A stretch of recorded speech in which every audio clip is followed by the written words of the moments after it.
My husband was talking to a high school girl, so I beat her up. He doesn't know I read their DMs. They have been sending really cringe and stupid Instagram reels to each other for a while now, and he has kept it mostly appropriate until recently when she started trying to turn the conversation dirty, which he just awkwardly ignored and changed the subject to her kids.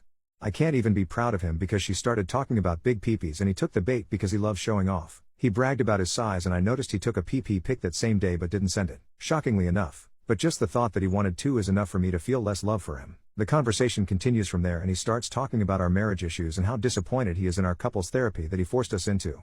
Our 5th year anniversary is literally days away and I want to fight with him. I also want to hold off, but I don't know how much longer I can pretend to be okay without saying something to him or messaging her to stop being so desperate and trying to make the conversation dirty when she is very obviously and clearly being ignored.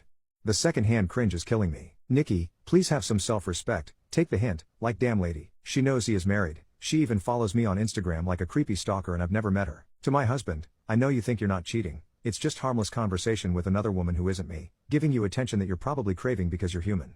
I bet you even patted yourself on the back for not taking the bait, but you married a sociopath willing and ready to destroy and end everything we've built over this insult. Because you should have ended it when it got dirty, you should have reminded her that you're married and she was being out of line.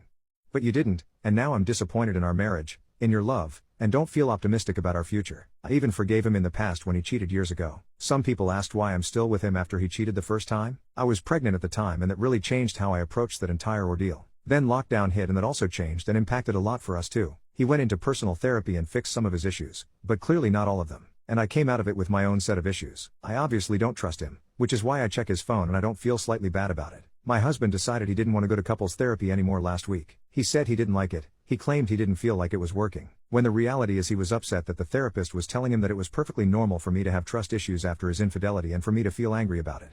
Anyway, he doesn't want to go anymore. I'm fine with that. I didn't want to go in the first place. He continued to spam dear old Nikki with more Instagram reels, but for a while she wasn't responding. I thought maybe she had realized that he was a complete waste of her time and moved on. Watching him try to get her attention was interesting as he upped the dirty innuendo with memes and other reels. With no reply still, I almost felt sorry for him. And then finally, yesterday, he dropped the bullshit and asked point blank, "Has my wife reached out to you?" Well, this got her going. Suddenly she could reply. Nikki, no, why?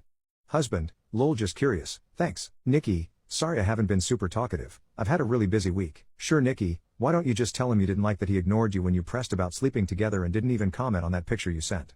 Let's be real, you liked the drama and he was getting boring, but now it just got interesting for you.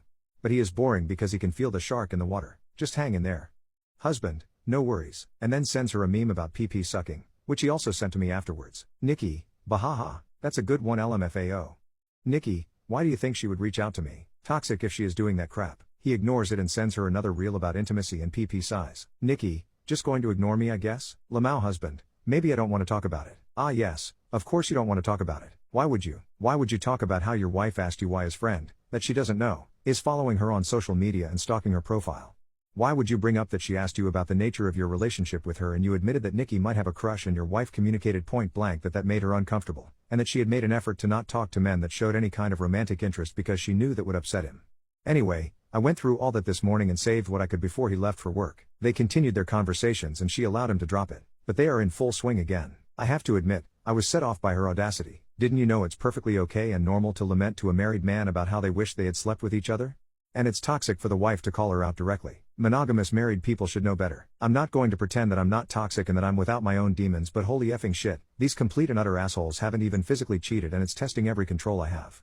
It was bad enough when he cheated the first time and now he is crossing those boundary lines again. I shouldn't have to remind him when he stands to lose everything. This still isn't enough for what I need to go to court. I've already got the divorce papers ready, but I'm not sure when I'll be telling him it's over. I'm waiting for more. The next day his phone pinged while he was in the shower. I checked the message. It was her. I asked to meet her as it's been so long and we should meet up at a local motel and she agreed for the following day. I deleted the message and booked a room at the motel under an alias name. When she arrived the next evening I was already in the room and when she knocked the door swung open. I was in the bathroom waiting for her. An uncontrollable rage came over me and when she opened the door of the bathroom I pepper sprayed her face. When she fell to the floor screaming all I could do was laugh hysterically. I tasered her, punched and kicked her head and body repeatedly and then left her sorry ass curled up crying on the floor. I left the motel with an evil grin on my face and felt justified.